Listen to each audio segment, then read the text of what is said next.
Город Дубна расположен всего в 130 километрах от Москвы и негласно называется городом физиков. Это единственный город Московской области, расположенный на Волге.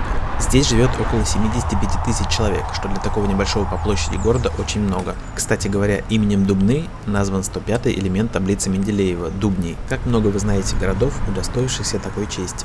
В 2001 году город получил статус Наукограда. Мы сейчас идем по главной улице города. По сути, это практически и есть весь город, за исключением отдельно стоящих спальных многоэтажек. Город не обладает какими-то архитектурными изысками, и он похож скорее на то место, где советский инженер мог чувствовать себя как рыба в воде. В последнее время появляются новостройки, нетипичные для такого, в хорошем смысле, консервативного города.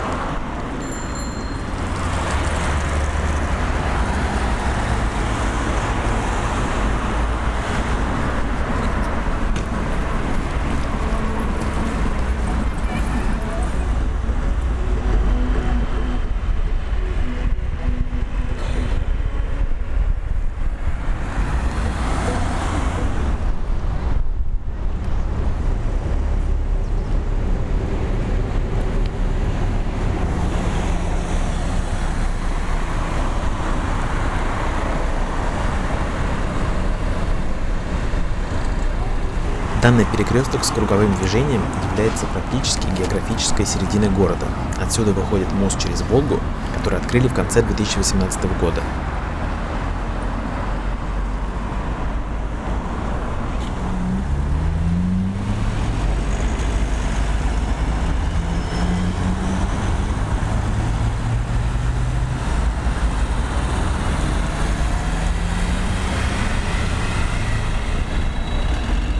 В городе много стратегических важных предприятий. Так, например, в 1973 году здесь был открыт приборный завод «Тензор», который производит оборудование для атомных электростанций. Также в Дубне находится особая экономическая зона, которая как магнит притягивает различные компании, в том числе и стартапы.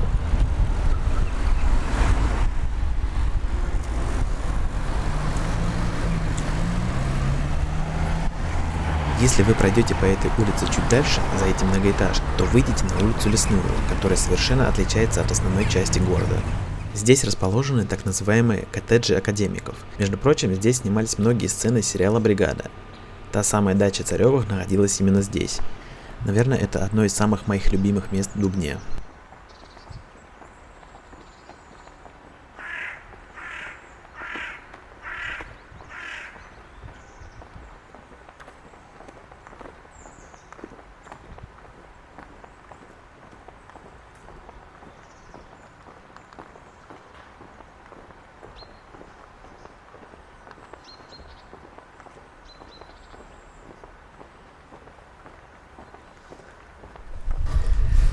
Ну а теперь давайте пройдемся по местам, из-за которых сюда едут люди. Это Иваньковское водохранилище. Именно отсюда вытекает знаменитый канал имени Москвы. В свое время, когда Москва стремительно развивалась, ей катастрофически не хватало воды, и Сталин приказал прокопать канал, чтобы Москва-река окончательно не высохла. Если вы не знали его историю, то очень советую прочитать или посмотреть видео. Пока вы едете из Москвы в Дубну, то 1/3 пути вы видите рядом с собой этот канал. Можно только представить, как тяжело было людям, которым нужно было в кратчайшие сроки прорыть канал шириной 85 метров и длиной 128 километров.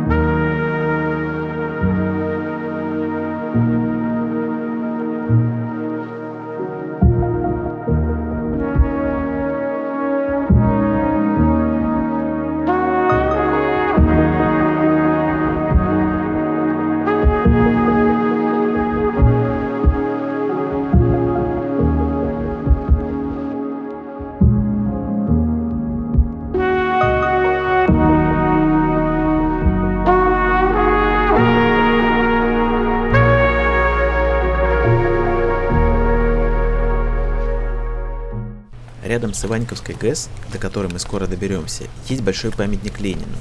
Еще одно узнаваемое место в Дубне.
вот мы добрались до ГЭС. Что примечательно, здесь организовано реверсивное движение. Светофор периодически горит зеленым то для одной стороны, то для другой, разрешая въезд на мост. Расширить дорогу не представляется возможным из-за ветхого состояния всей конструкции.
Сейчас Дубна — стремительно развивающийся город с постоянно увеличивающимся населением.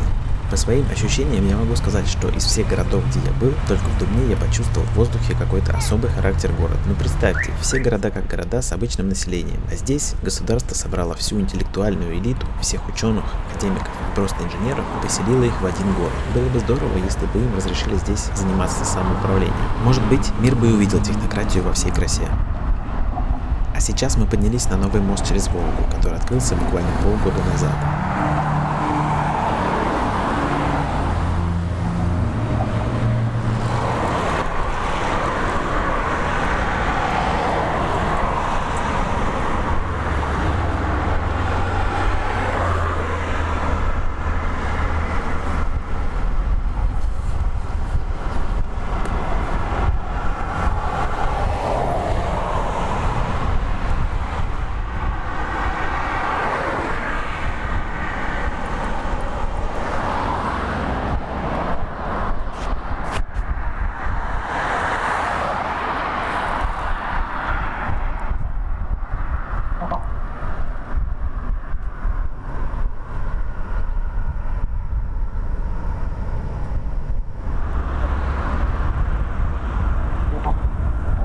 Дубна — один из самых приятных подмосковных городов и обязателен к посещению.